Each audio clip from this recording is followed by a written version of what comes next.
আজকে আমরা হাইপোগ্লাইসেমিয়া নিয়ে একটু আলোচনা করব। What is hypoglycaemia? আমরা অনেকেই জানি হয়তো যে হাইপোগ্লাইসেমিয়া বলতে বোঝানো হয় যেটা আমরা মেনলি মেনশন করি যে ডায়াবেটিক ওরিয়েন্টেড পেশেন্ট, ঠিক না? ডায়াবেটিক লেভেল অর্থাৎ সুগারের লেভেল তাদের রক্তে কমে যাবে। কিন্তু আমরা এটা জানি না যে নন ডায়াবেটিক পেশেন্টেরও কিন্তু হাইপোগ্লাইসেমিয়া হতে পারে। বডিতে সুগারের লেভেল যদি কমে যায়, বডিতে একটা গ্লুকোজ বা সুগারের লেভেল থাকা দরকার, সেটা যদি কমে যায় সেটা খুব বিপজ্জনক হয়ে যায়। কিরকম বিপজ্জনক? না, এই যে হাইপোগ্লাইসেমিয়া, যদি বডিতে গ্লুকোজের লেভেল 70-এর নিচে নেমে যায়, তাহলে সেটা অনেক সময় ব্রেনে গিয়ে আমাদের বেশ কিছু সমস্যা তৈরি করতে পারে। আমাদের মেনলি হাতের অবশ ভাব, মাথা ব্যথা, মাথা ঘোরা, মানে অ্যাক্টিভনেসটা টোটালি আমরা লস করি, অর্থাৎ ফিজিক্যাল অ্যাক্টিভিটি মনে হচ্ছে যেন একদম ক্লান্ত হয়ে পড়ছি। এগুলো আমরা কিন্তু জানি যে হাইপোগ্লাইসেমিয়া এটা ম্যাক্সিমাম হচ্ছে সুগার পেশেন্টদের যারা ওষুধ গ্রহণ করে এবং যারা ইনসুলিন নেয়। ইনসুলিন নেওয়ার একটা নির্দিষ্ট টাইমের মধ্যে যদি খাবার না গ্রহণ করে, যদি পেট খালি থাকে, সেই সময় হাইপোগ্লাইসেমিয়া হওয়ার চান্স থাকে এবং এটাই বিপজ্জনক। যার জন্য সুগারের ওষুধ কিন্তু নিজে নিজে চয়েস করে খাওয়া যায়।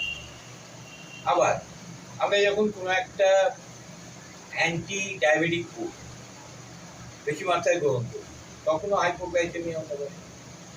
এটা হলো ডায়াবেটিক পেশেন্টের ক্ষেত্রে অথবা নন ডায়াবেটিকের ক্ষেত্রে। এবার যদি আমরা দীর্ঘক্ষণ খাবার না গ্রহণ করি, পেট খালি রাখি, সেখান থেকে হাইপোগ্লাইসেমিয়া হতে পারে।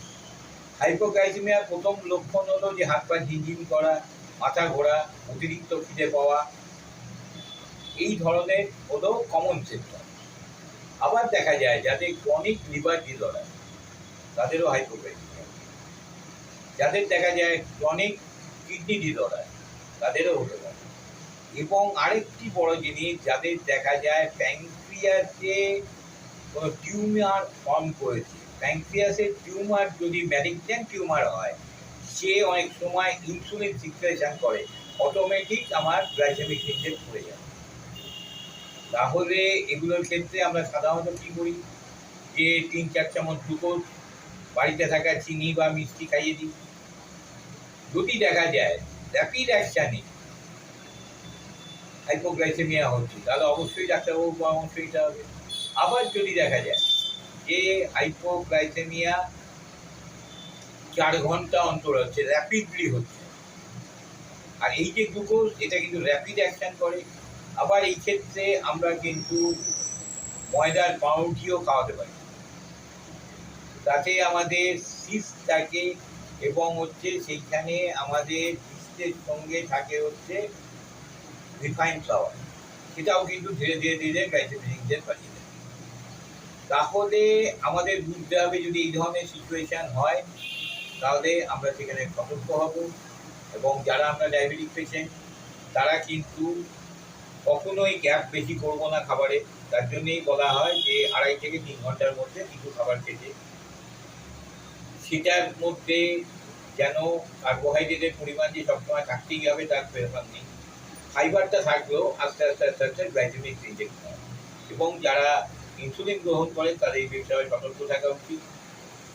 তাহলে হাইপোগ্লাইসেমিয়া কিন্তু আমাদের হার্ট অ্যাটাকও করে যেতে পারে, আমাদের ব্রেন ডেথও করতে পারে, এই ধরনের মারাত্মক অবস্থার সৃষ্টি হতে পারে। কারণ হার্ট যখন সুগার লেভেল পাবে না, তখন সেই গিয়ে ব্লকেজ হবে। তাহলে এই সমস্ত বিষয়গুলো যদি আমরা মাথায় রাখি, তাহলে আমরা অবশ্যই এই ব্যাপারে খেয়াল রাখবো। যদি দেখি আমরা এরকম ধরনের সিচুয়েশান হচ্ছে, সঙ্গে সঙ্গে বডিতে সুগার ইনটেক করবো যেখানেই থাকি। আর যদি বাড়িতে থাকি, বাড়ি গিয়ে এবং তার চেয়েও বড় কথা, তাড়াতাড়ি আমরা হসপিটালাইজ হওয়ার চেষ্টা করবো কোনো এমার্জেন্সি। আজকের জন্য এইটুকুই। আবার একটি পরবর্তী ভিডিও নিয়ে আমরা আপনাদের সঙ্গে